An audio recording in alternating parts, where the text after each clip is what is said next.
ఉన్నాడు. నిన్నటి వరకు ఎంపీ, ఇప్పుడు కూడా ఎంపీనే, ఇంకా 2 నెలలు ఉంటాడు. చాలా తెలివైన వాడు. ముందుగానే పసిగట్టాడు పోటీ చేసిన గెలవమని. తప్పించుకున్నాడు. 5 ఏళ్లు ఈ ప్రాంతానికి చేసింది లేదు, ఆయన వల్ల లాభం లేదు, ఏది జరగలేదు అలాంటి వ్యక్తి. ఇప్పుడు మీరు చూస్తున్నారు, పక్క నియోజకవర్గం ఉన్నాడు ఎర్రిపప్ప మంత్రి. ఆయన కొడుకును పంపించాడు ఇక్కడికి ఎర్రిపప్ప.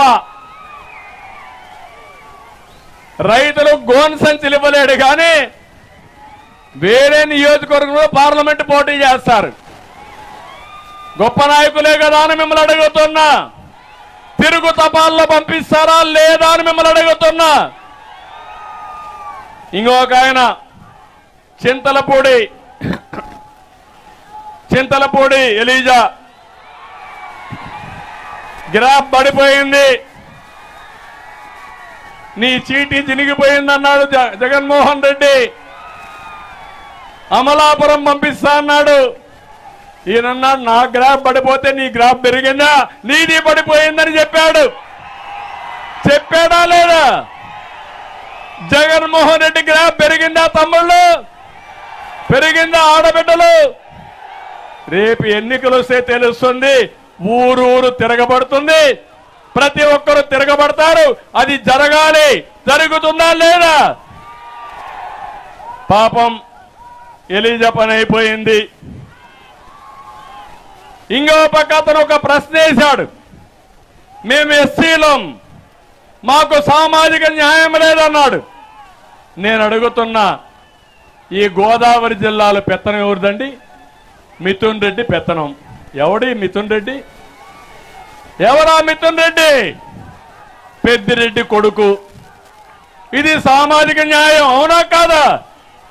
అలాంటి వ్యక్తులు ఇక్కడికి వస్తే ఒప్పుకుంటారా అని మిమ్మల్ని అడుగుతున్నా. పాపం ఎలీజా చెప్పిన దాంట్లో ఊటి వాస్తవం ఉంది. ఈ పార్టీలో సామాజిక న్యాయం లేదు, ఎస్సీలంటే చిన్న చూపు ఉందన్నాడు.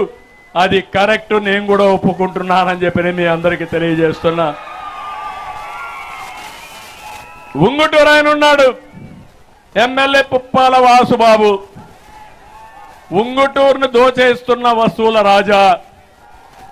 చెరువులు, తాడిపూడిక కాలువలు, కడాన పోలవరం కుడి కాలువ మొరం కూడా దోచేశారు తమ్ముళ్ళు వీళ్ళంతా కలిసి. చూశారా కుడి కాలువ? చూశారా గట్లు?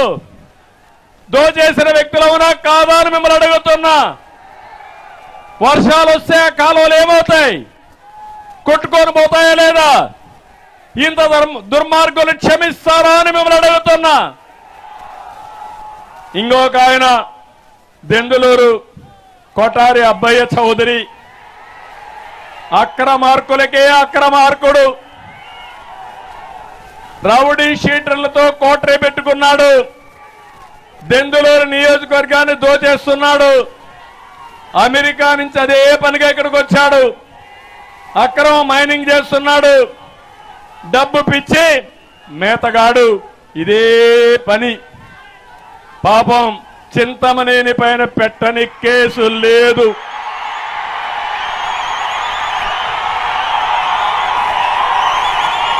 దీంతో ఇతను పీకింది కూడా ఏమీ లేదు. ఈసారి మీరిచ్చే షాకుతో మళ్ళా అమెరికాకు పంపించాలి. సిద్ధమా అని మిమ్మల్ని అడుగుతున్నా. పోలవరం తెల్లం బాలరాజు గిరిజనుల్ని డబ్బులే కొట్టేసి అక్రమార్కుడు. ఇసుక అక్రమ తవ్వకాలు గట్టిగా తవ్వి డబ్బులు సంపాదిస్తున్నాడు. అవినీతి పైన ప్రశ్నించిన వారిపై అట్రాసిటీ కేసులు పెట్టాడు.